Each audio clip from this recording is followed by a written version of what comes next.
Alright guys, Grizzly Risley here. Today we're doing the 8.8 day 2 video.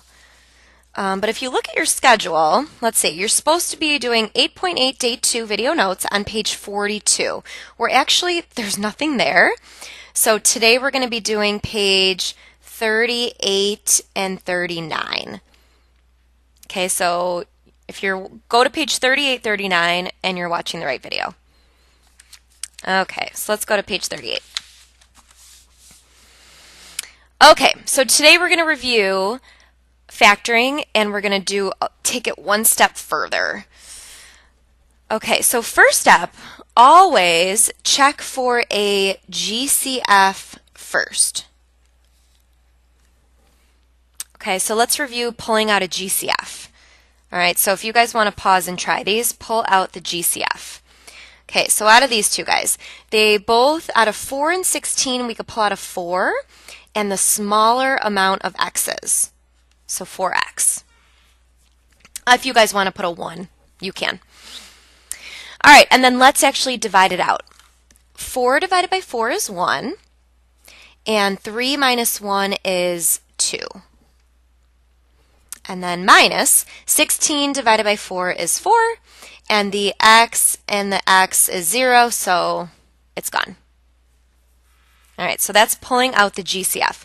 Let's try, what's the GCF of this one?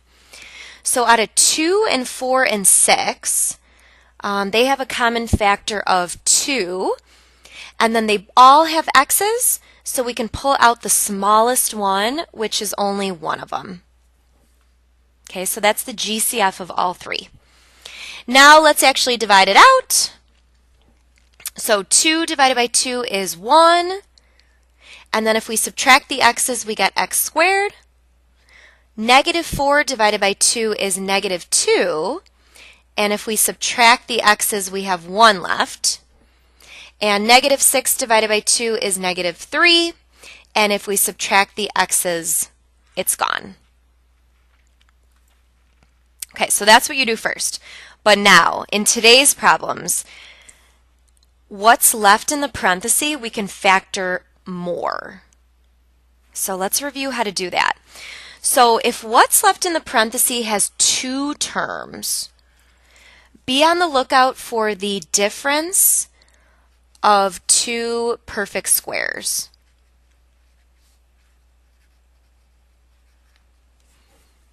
Okay, so if what you're left with is the difference of 2 squares, we're going to factor it more. We're going to factor it further. So do you guys remember how to do these? If it's 1x squared minus 4, we got the x and the x to make the x squared. We got the 2 and the 2 to multiply to 4. And then to get the middle terms to drop out, 1's plus and 1's minus. And then don't forget in your final answer to drag down whatever the GCF was. This is now fully factored. Okay, now let's review what to do when your remaining parenthesis has 3 terms. 3 terms is when we do the guess and check method. Guess and check. Okay, so let's do this one further. So this one can go further. Okay, so guess and check says 2 ways, how do you get x squared? We need x and x. And then we need 2 numbers that multiply to negative 3, but the inners plus the outers have to add to negative 2. So why don't you guys play around with that? 2 numbers that multiply to negative 3, but when you add the inners plus the outers, you got to get negative 2. And the answer is negative 3 and positive 1. And then, as always, whatever the GCF was, you always drag it down, and this is now fully factored. Okay, and I don't have an example of 4 terms, but if the remaining parenthesis has 4 terms, we do what we did yesterday and we factor by grouping. Factor by grouping. And I can make up a little thing here. So let's say you guys have 4 terms. Factor by grouping is when you pair them up and you pull out the GCF of both, and then they should always have a common factor, and then whatever's left over goes in the second parenthesis. Okay, on the next page we have 3 examples, but I'm actually going to change the first one. Okay, so number 1, can you guys change this one? This is a little too crazy for right now. Let's make it 3a squared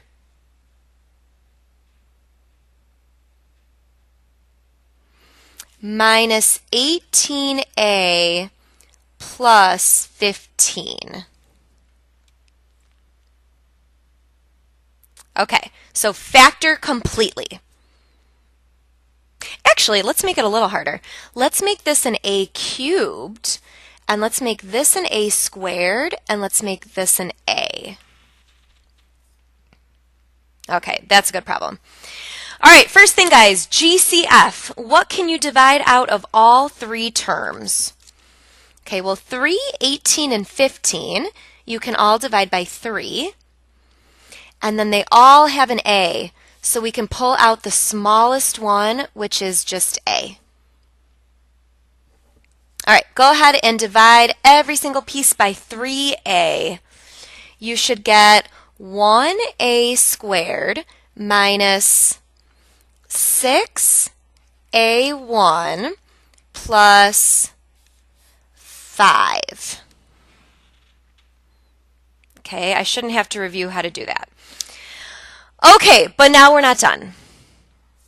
We look at the new parenthesis, and it's 3 terms. So if there's 3 terms, we try to factor it further by the guess and check method, the trinomial method.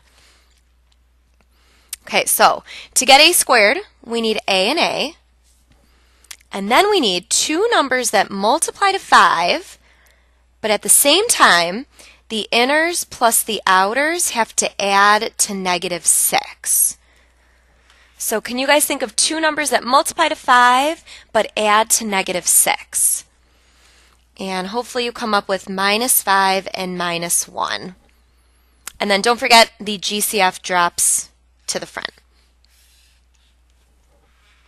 Okay, so all these problems are going to have like multiple steps today. All right, number 2.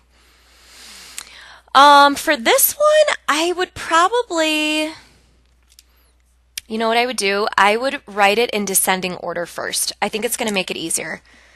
So let's write it in descending order and make it -18x cubed plus 18x. It's always easier if it's in descending order. All right, guys, GCF. What's the GCF? What do both of these terms have in common? Well, they both have an 18, and they both have an x. Okay, so let's pull out an 18x, but since the leading term is negative, I think I'm going to pull out a -18x.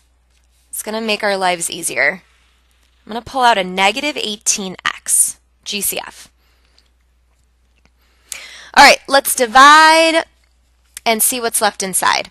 So this is going to be 1x squared and then -1. All right, so I just divided everything by -18x. But now, here's the new thing. The remaining parenthesis is a difference of 2 squares, so we can factor it further. Okay, so I hope you guys see that this is the difference of 2 squares. To get 1x squared, we need x and x. And then to multiply to 1, we need 1 and 1. And to get those middle terms to cancel, 1's plus and 1's minus. And then don't forget the GCF will drag out front. And that is fully factored.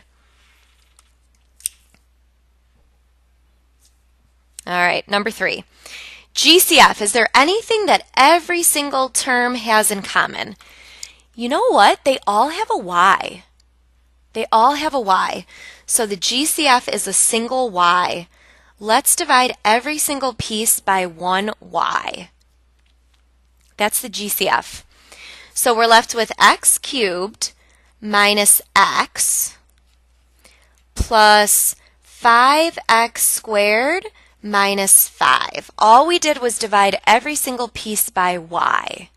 So we took a y out of everything.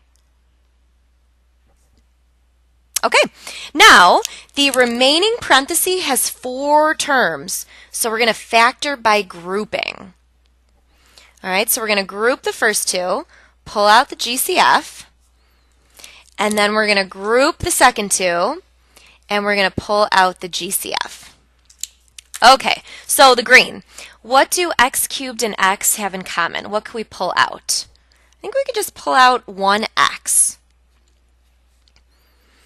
And if you divide that out, you're left with x squared minus 1.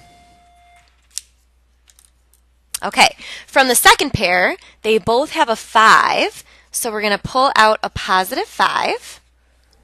And when you divide both by 5, you're left with x squared minus 1.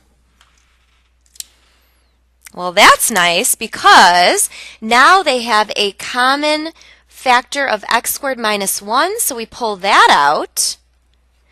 And the other parenthesis is the leftovers, x plus 5. Oh, you guys, I wish we were done. We're still not done because now look, this parenthesis is the difference of 2 squares. So we can factor that further. Difference of 2 squares says, okay, if it's x squared, it's x and x. And if it's 1, it's 1 and 1. And then 1's plus and 1's minus. Okay, we are done. Final answer. I know this one's crazy. Final answer is we have the x plus 1 and the x minus 1. This guy needs to drop down, the x plus 5. And the original GCF also needs to drop down. This is your final answer. Okay, that one was really hard. Okay, tomorrow we're going to practice these types of problems where there's multiple steps and you just keep going until you fully factor everything. All right, thanks for watching, guys.